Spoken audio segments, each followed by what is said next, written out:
Doing well. I keep getting questions regarding my setup and how I view music and stuff like that. So I wanted to answer the question very, very quick. First of all, my approach to music is one of openness. I don't bucketize myself into one category so I can roll with any style, play any genre, play anything that I think of. Anything I listen to, I can play. I'm essentially self taught. I started playing the xylophone eons ago. I won't date myself. Long time ago. I started exploring and experimenting, but it wasn't until I was 17 I had an opportunity in church to actually learn the basics of music. So my theory is very, very sound. I did not go for classical training until I had learned a little bit about the theory, and then my classical teacher said, "Well, you can play everything I'm giving you. What good is this lesson going to do you?" So bless her soul, bless her heart. She said, "I don't think you're going to benefit much. You can run circles pretty much around what I'm doing. Go do you." So I kind of abandoned that idea and I just started experimenting. That's why the channel is called AZ Experiment. So I started experimenting on any style, any song, sit down at the piano, play some ideas, and if I like what I'm hearing, I might progress to one of my workstations, either the Motif XF8, which is a very versatile workstation, controller, and keyboard. I have a really old 20-year-old Korg Trident. I use that as well. And I use a lot of MIDI. So you see cables all over the place. That's because I've got cables going from computer to keyboard to other keyboard and back. I've got an Ensoniq in the corner. I've got a bunch of other keyboards. But it's not really in the multiplicity of keyboards. It's in the sound that you generate, from sound ideas, and good engineering. Sometimes I record directly to camera. So let me see if I can turn the camera around to show you this. So sometimes I use this audio box, right? Sometimes I pass my mics in there. And with this USB, it goes over to my laptop. Usually I just put it in the USB and I'm able to record either audio or sound from my keyboards. Oh, that was loud. My keyboards, right? I'm able to record from my keyboards directly to my laptop. As far as software, I don't get hung up on the software. Software is just a tool. It's really more about the ideas. So I don't get crazy over, oh, it has to be Pro Tools, or it has to be Cakewalk, or it has to be Cubase, or it has to be Mixcraft. I just use whatever I've got. I've got various software applications I use. I use a lot of plugins. My favorite plugins for whatever DAW I use is, I love Spectrasonics. I love the basses on Spectrasonics, a trillion. I love the drum sounds from Spectrasonics as well. It gives me a lot of flexibility. I use very realistic loop kits when I do. I have a broad array of musicians I collaborate with, so you might hear a lot of the saxophones in my recordings. That's from Manuel, a phenomenal sax player. You might hear drums. Got my boy Mayo, who is a phenomenal drummer. You might also hear other instruments on my recordings. Not a lot, but I've got great bass players in my corner, phenomenal guitar player as well in my corner as well. So I collaborate with musicians worldwide, try and get a good sound. My favorite group, if you haven't already told, you can already tell, it's Take Six. That's my favorite music group in the world. I think musically and performance-wise, and they're just all-around great guys. If you haven't checked out Take Six, do so. I have a lot of Take Six remixes on this channel, and yeah, I love what they do, and that's why you see so much of Take Six. Look out for the interview I had with Take Six. You'll find that on Take Six's channel. As far as my favorite composers and musicians, I have to mention the late great Chick Corea. I met Chick early on in the year 2001, and he opened my mind to improvisation like never before. He just said a few magic words. He told me a few words, and that was it. I met him at Cabot Hall after one of his concerts uh, with Jeff Ballard and Avishai Cohen. That was a really, really pivotal moment in me seeing improvisation differently. So, yeah, I just explore whatever I'm working on. I approach it in an exploratory manner. Other great pianists who I admire, the late, great McCoy Tyner, Herbie Hancock, of course, Keith Jarrett.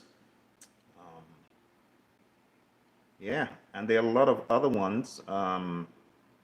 Lots of other great musicians. I can't go into all of them.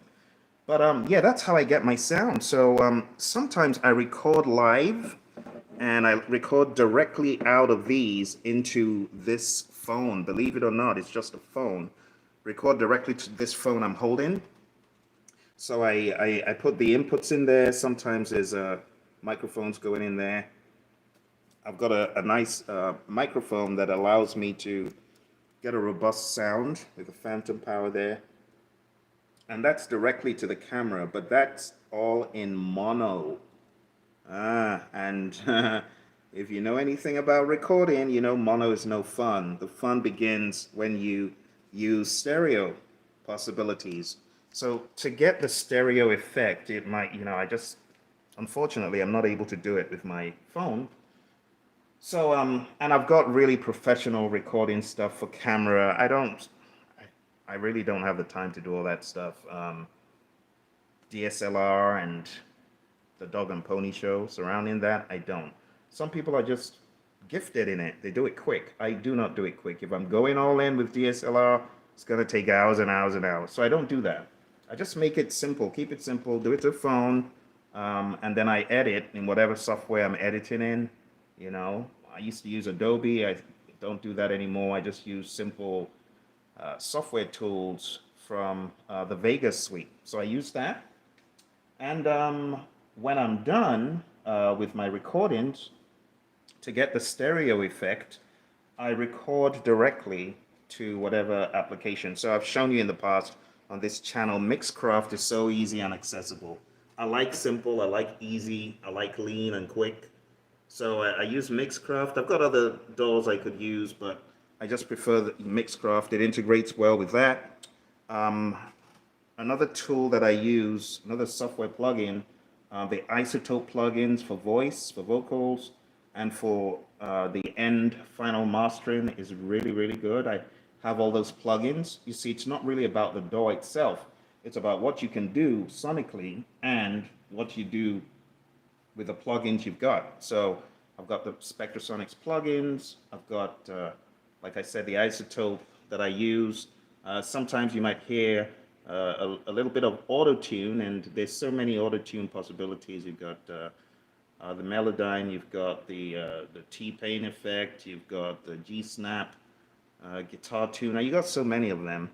So that sound that you hear sometimes, that robotic voice that you hear when I sing through and it comes robotically, it's really those. So I record, like when I'm performing, I am performing and recording the video to this phone, and I'm recording the audio to the laptop, to whatever DAW I'm using at the moment. It's Mixcraft, so I record to that. When I get done recording, and I'll just go over here so you can see, when I am done recording whatever I'm recording on Mixcraft here, I mix it down to a WAV, and then I go through a mastering process. That's right. A lot goes into it, so I master that final recording.